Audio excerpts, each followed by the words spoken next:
But in the hearts of all who lived in that solitary house in the middle of the valley, there was a single hope, help from God.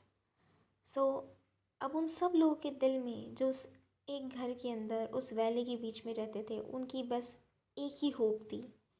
उनकी last में बस एक ही hope बची थी, एक ही आशा बची थी भगवान से। Don't be so upset even though this seems like a total loss, remember no one dies of hunger.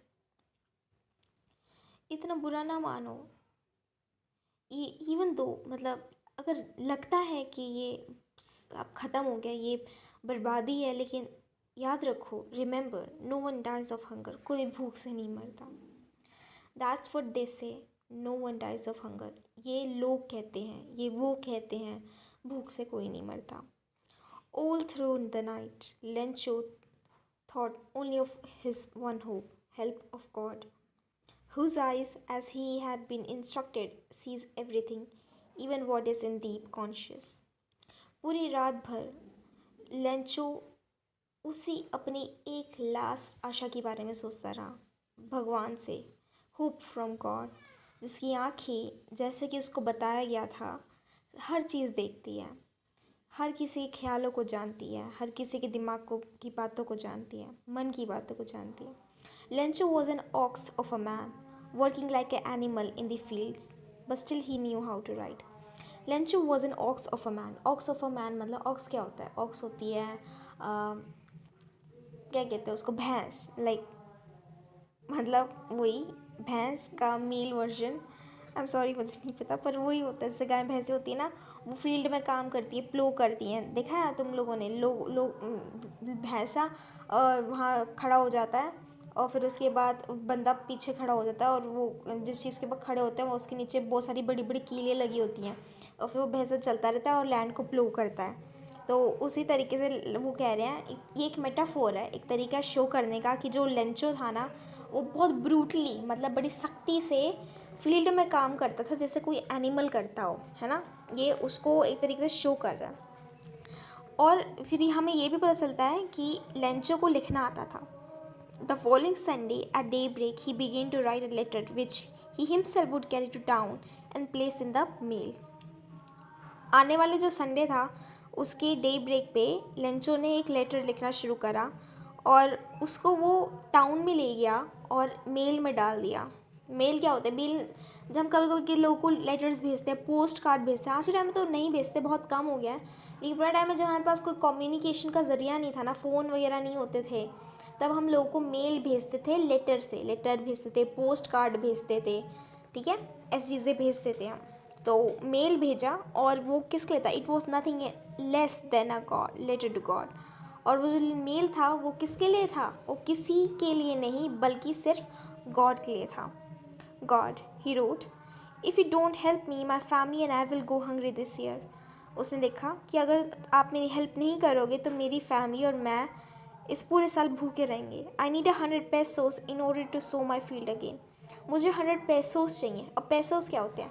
Mexico में ना पेसोस करेंसी होगी, जैसे हिंदी यहाँ इंडिया में हमारे पास रुपया है और अमेरिका में डॉलर है, उसी तरीके से मैक्सिको में पेसोस होते हैं। 1 पेसोस, 2 पेसोस, जैसे यहाँ इंडिया में 100 रुपये, 200 रुपये हो गए, उससे वहाँ पेसोस होते हैं। तो कह रहा है कि मुझे 100 पेसोस चाहिए to sow my field again and to live until the crop comes before the hailstone. उसने कहा कि मुझे 100 पेसोस चाहिए ताकि मैं अपनी फील्ड को दोबारा उगा पाऊँ, और जब तक वो ना उगे तो तब तक मैं, जितना भी मेरा हेल स्टॉर्म से नुकसान हुआ है और जो मेरा खाना वगैरह का खर्चा होगा, जब तक क्रॉप नहीं उगेगी और पैसे नहीं आएंगे, मैं उसको गुजारा कर सकूँ। He wrote to God on the envelope and put the letter inside, and still troubled went to town. At the post office he placed a stamp on the letter and dropped into the mailbox. उसने लिख दिया वो letter में, जब लिखते हैं ना कि किसको भेजना, सेंडर का एड्रेस, तो उसमें से टू गॉड लिख दिया, और उसके बाद जो मेल बॉक्स होता है उसके अंदर डाल दिया। One of the employee who was a postman also laughed at the post office and went to his boss, laughed heartily and showed him the letter to God. Never in his career as a postmaster he had known that address. सो अब जो employees होते हैं, जो letter निकालते हैं ना कि किस किस को भेजना है, अब उसने वो लेटर निकाल लिया होगा मेल बॉक्स से, और फिर उसके बाद वो हंसने लगा कि लाइक कि गॉड को लेटर भेजे। फिर उसके बाद वो अपने बॉस पे पास ले गया, जो पोस्ट मास्टर होता है, और वो भी हंसने लग गया। अब वो पोस्ट मास्टर कौन है? The post master, a fat amiable fellow, वो काफ़ी एक मोटा और क्या कहते हैं, हंसमुख किस्म का इंसान था. Also broke out laughing but almost immediately he turn serious and tapping the later on his desk. Commented. और उसके बाद वो कह रहा है कि वो हंसने लग गया वो भी, लेकिन उसके बाद वो एकदम से सीरियस हो गया और उसने लेटर को अपने डेस्क के ऊपर रख दिया. और फिर उसने कमेंट कर रहा है, यानी बोला, what faith. I wish I had the faith of the man who wrote this letter starting up a correspondence with God. उसने कहा ये कौन सा विश्वास है, कि उसने कहा कि मेरा भी मन करता है कि मेरे पास भी इस बंदे जितना, उस लेंचो की तरह एक फेथ होता जिसने ये लेटर गॉड को लिखा है, जो गॉड से बातचीत करना चाहता है. तो ऐसे वो मजाक उड़ा रहे थे. So in order not to shake the faith writers faith in God, so उस पोस्टमार्टम ने सोचा कि लाइक इस बंदे को इतना विश्वास है भगवान पे, गॉड पे, तो मैं इसका भरोसा नहीं तोड़ूंगा.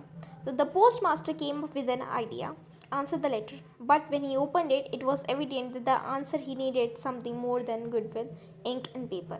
So उस पोस्टमास्टर ने क्या करा, उसने उस लेटर को खोला और पढ़ने लग गया. और फिर उसको पता चला कि जो ये लेटर भेजा था ना, ये उस बंदे ने जो गॉड से बातचीत करना चाहता था, यानी लेंचो, उसमें उस बंदे को सिर्फ एक गॉड से बातचीत नहीं चाहिए थी, उसको एक आंसर चाहिए था. और वो आंसर सिर्फ पेपर या इंक यानी लिख के नहीं दे सकते थे, उसको पैसे भी चाहिए थे. But he stuck to his resolution, he asked for money from his employees. लेकिन फिर पोस्ट ने जैसे कि सोचा था कि वो उस बंदे को गॉड के लिए लेटर जो है वो रिप्लाई करके दे देगा. क्यों? क्योंकि वो उस बंदे का विश्वास नहीं तोड़ना चाहता वो लेंचो का. तो उसने सोचा था कि मैं खुद लेटर लिख के भेज दूंगा कि गॉड की तरफ से आया है, जबकि भेज तो असली पोस्ट मास्टर है. लेकिन फिर उसे जब वो लेटर पढ़ा तो उसको पता चला कि जो लेंचो है उसको सिर्फ ये नहीं चाहिए कि उसको एक आंसर चाहिए गॉड से, उसको कुछ मदद भी चाहिए. और क्योंकि अब पोस्ट मास्टर ने सोच ही लिया था कि उस बंदे को विश्वास नहीं तोड़ेगा वो लेंचो का, तो उसने अपने एम्प्लॉय से पैसे मांगे और ख़ुद भी पैसे दिए और अपने दोस्तों से भी कहा कि तुम चैरिटी के लिए पैसे दे दो. But he stuck to his resolution. He asked for money from his employees. He himself gave a part of his salary. Several friends of his were obliged to give something for an act of charity. अब आगे क्या था? It was impossible for him to gather together 100 pesos, so he was able to send the farmer only a little more than half. So अब ये impossible था post master के लिए और उसके जितने भी वो लोगों को जानता था उन सब के लिए 100 पैसोस इकट्ठे करना. 100 पैसोस कितने होंगे? अभी अगर हम आज के टाइम में माने तो 100 पैसोस करीबन 7,000 रुपये होंगे उस टाइम के हिसाब से, और अभी के 7,000 रुपये होंगे. उस टाइम पे तो और भी ज़्यादा होंगे, है ना. तो उनके लिए वो इम्पॉसिबल था इतने ज़्यादा पैसे इकट्ठा करना. तो वो सिर्फ उसने तो 100 पैसों मांगे थे लेटर में लेंचो ने, लेकिन वो सिर्फ लिटिल मोर देन हाफ, यानी उन्होंने करीबन 70-80 रुपये जमा कर लिए थे, पर वो 100 पेसोस नहीं कर पाए. He put the money in an envelope addressed to Lencho and with the letter containing only a single word as a signature card. और उसके बाद उन्होंने वो जो लेटर है उसको एनवेलप में डाल दिया और दोबारा उसको लेंचो के एड्रेस के लिए रख दिया और उस पर सिग्नेचर लिख दिया पोस्ट मास्टर ने कि ये गॉड की तरफ से आया है.